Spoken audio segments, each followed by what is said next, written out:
আসসালামু আলাইকুম এভরিওয়ান, শুভেচ্ছা জানাচ্ছি নতুন পদার্থবিজ্ঞানের আরো একটি ক্লাসে। তো আজকে তোমাদের হচ্ছে পদার্থবিজ্ঞানের যারা ইউটিউব ও ফেসবুক থেকে দেখতেছো তাদের লেকচার নাম্বার হচ্ছে 6.2। তো গত ক্লাসে আমরা হচ্ছে গ্যালিলিওর যে পদার্থবস্তুর সূত্র রয়েছে তার প্রথম ও দ্বিতীয় সূত্রটার সাথে পরিচিত হয়েছিলাম এবং সেগুলো প্রত্যেকটা টার্ম সুন্দরভাবে বোঝার চেষ্টা করছিলাম। তো আজকে আমরা তৃতীয় সূত্রের সাথে পরিচিত হব। তো চলো দেখি তৃতীয় সূত্র কি বলা আছে। তৃতীয় সূত্রটা হচ্ছে স্থির অবস্থান থেকে বিনা বাধায় পড়ন্ত বস্তু নির্দিষ্ট সময়ে যে দূরত্ব অতিক্রম করে তা ওই সময়ের বর্গের সমানুপাতিক। তো একইভাবে দেখো, যদি আমরা আবার একটা পাহাড়ের ঢাল কল্পনা করি, আর এটা হচ্ছে ভূমি। তো পাহাড়ের ঢাল থেকে কি হবে, আবার কন্ডিশন গুলো কি কি ছিল? স্থির অবস্থান, বিনা বাধা, তারপর হচ্ছে পরন্ত বস্তু নির্দিষ্ট সময় যে দূরত্ব অতিক্রম করে তা ওই সময় বর্গের সমানুপাতিক। ঠিক আছে। তো আমাদের আবার হচ্ছে এখানকার কন্ডিশন হচ্ছে একটা, এই কন্ডিশন হচ্ছে দুইটা। তো তোমরা চেষ্টা করবা যে, যখনই এই তৃতীয় সূত্রটা লিখতে বলবে তখনই এই কন্ডিশন গুলো যেন অবশ্যই থাকে। এইটার যদি ফরম্যাটটা চেঞ্জ হয় তাহলে কখনোই কিন্তু তোমাদের হচ্ছে মার্ক দিবে না। ঠিক আছে। তো চেষ্টা করবো যে সবসময় কন্ডিশন গুলো ঠিক রাখা। যে স্থির অবস্থান থেকে বিনা বাধায় কি হবে, একটা বস্তুকে ফেলতে হবে। বস্তুটা কি হবে, নির্দিষ্ট সময় যে দূরত্ব অতিক্রম করে। তো একটা বস্তুকে যদি আমরা এখান থেকে ফেলে দিই, যেমন ধরো একটা পাথর, পাথরকে জাস্ট আমরা এখান থেকে ধরে ছেড়ে দিলাম। এখানে আমরা কিন্তু কখনোই ছুঁড়ে মারবো না। ঠিক আছে।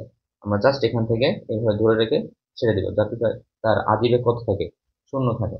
তো দূরত্ব অতিক্রম করে, তার মানে কি, ধরো এটা হচ্ছে প্রথম দূরত্ব, এইটা হচ্ছে একটা পয়েন্ট, এটা হচ্ছে একটা পয়েন্ট। এই পয়েন্টকে আমরা এ নামকরণ করলাম। এটা হচ্ছে আমাদের সি, এটা হচ্ছে আমাদের বি। ঠিক আছে। তো কি করবে, যে দূরত্ব অতিক্রম করবে তা ওই সময়ের বর্গের সমানুপাতিক। তো এর এর দ্বিতীয় সূত্রে আমরা কি নির্ণয় করেছিলাম? দ্বিতীয় সূত্রে আমরা দেখেছিলাম যে হচ্ছে ভি সমানুপাতিক পি। তার মানে আমরা চেষ্টা করেছিলাম যে যখন আমরা বস্তুটাকে ছেড়ে দেব তখন মধ্যবর্তী কোনো একটা পয়েন্টে তার বেগ কত হবে সেইটা গ্যালিলিও সাহেব হচ্ছে সেইটা হচ্ছে দ্বিতীয় সূত্রে বলছিলেন সেই বিষয়ের কথা। তো তৃতীয় সূত্রে কি বিষয়ে কথা বলতেছেন? তৃতীয় সূত্র বলতেছে যখন আমরা বস্তুটাকে ওই একই কন্ডিশনে ছেড়ে দিব, তো তার দূরত্ব কত হবে। ঠিক আছে, সময়ের সাথে তার দূরত্বের যে সম্পর্ক সেইটা তিনি তৃতীয় সূত্রে উল্লেখ করছেন। তো দূরত্বের সাথে সম্পর্কটা কি? এটা হচ্ছে যে দূরত্ব অতিক্রম করবে তা ওই সময়ের বর্গের সমানুপাতিক। যদি হচ্ছে এই বস্তুটাকে আমরা ছেড়ে দিই, তাহলে 1 সেকেন্ড পর যে দূরত্ব অতিক্রম করবে সেইটা 1 সেকেন্ডে যে বর্গ হবে সেটা হচ্ছে তার দূরত্ব। তার পরবর্তীতে যখন আরো সময় বাড়তে থাকবে, তো সেই দূরত্বটা আসলে বর্গের সমানুপাতিক হারে বাড়তে থাকবে। তো এই সূত্রটা আসলে আমাদের হচ্ছে গতির এই দ্বিতীয় সূত্রটাকে সাপোর্ট করে। তো এটা কিভাবে সাপোর্ট করে সেটা আমরা এখন দেখব।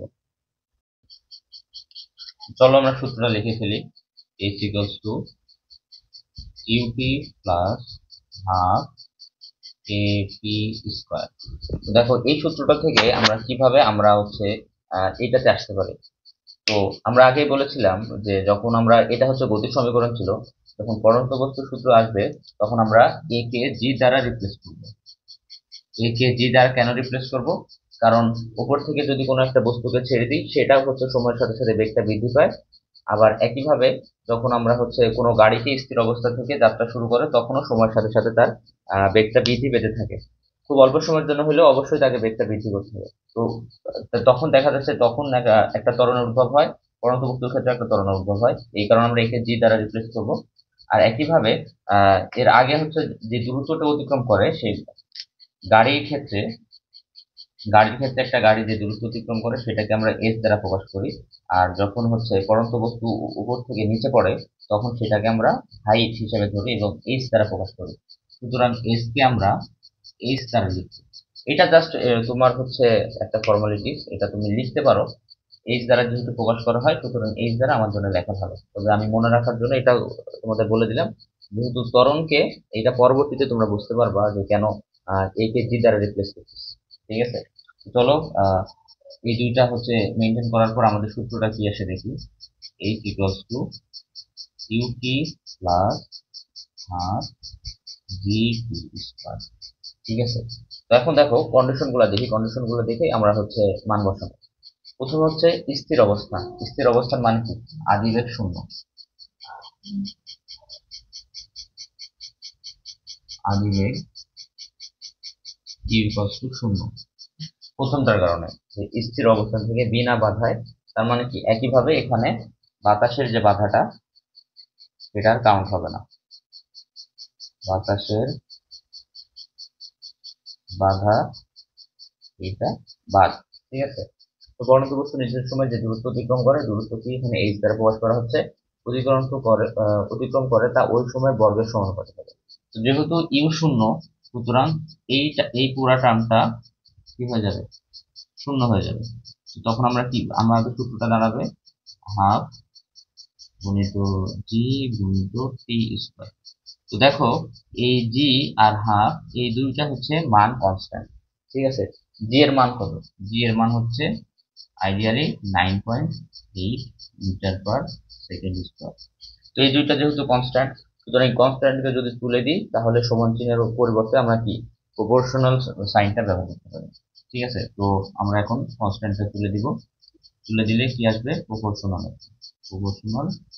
টি স্কয়ার। তো এই গোটাটা হচ্ছে কনস্ট্যান্ট, এই দুইটা কনস্ট্যান্টকে কনস্ট্যান্টের সাথে কনস্ট্যান্ট গুণ করলে কি হয়, আরো নতুন একটা কনস্ট্যান্ট হয়। তো এই কারণে দুইটাকে আমরা বাদ দিয়ে দিলাম। তাহলে দেখো আমাদের আসে এইচ সমানুপাতিক টি স্কয়ার। তো এই জিনিসটাই আসলে গ্যালিলিও আমাদের হচ্ছে, স্যার গ্যালিলিও আমাদের গ্যালিলিও, ঠিক আছে। তো এইভাবে হচ্ছে আমাদের গতির সমীকরণগুলো আসলে কিছুই না। গতির সমীকরণগুলো গ্যালিলিও পরমাণু বস্তু সম্পর্কে যে স্যার গ্যালিলিও যে সূত্রগুলো দিয়েছিলেন, ওই সূত্রটি হচ্ছে মূল অংশটা আমাদের হচ্ছে গতির সমীকরণকে প্রকাশ করে। তো এর পরবর্তীতে আমরা দেখব যে হচ্ছে পরমাণু বস্তুর ক্ষেত্রে গতির সমীকরণগুলো কিভাবে পরিবর্তিত হয় এবং সেই পরিবর্তিত রূপ থেকে আমরা কিভাবে ম্যাথ করতে পারি, সেটা আমরা হচ্ছে পরবর্তী ভিডিওতে দেখবো।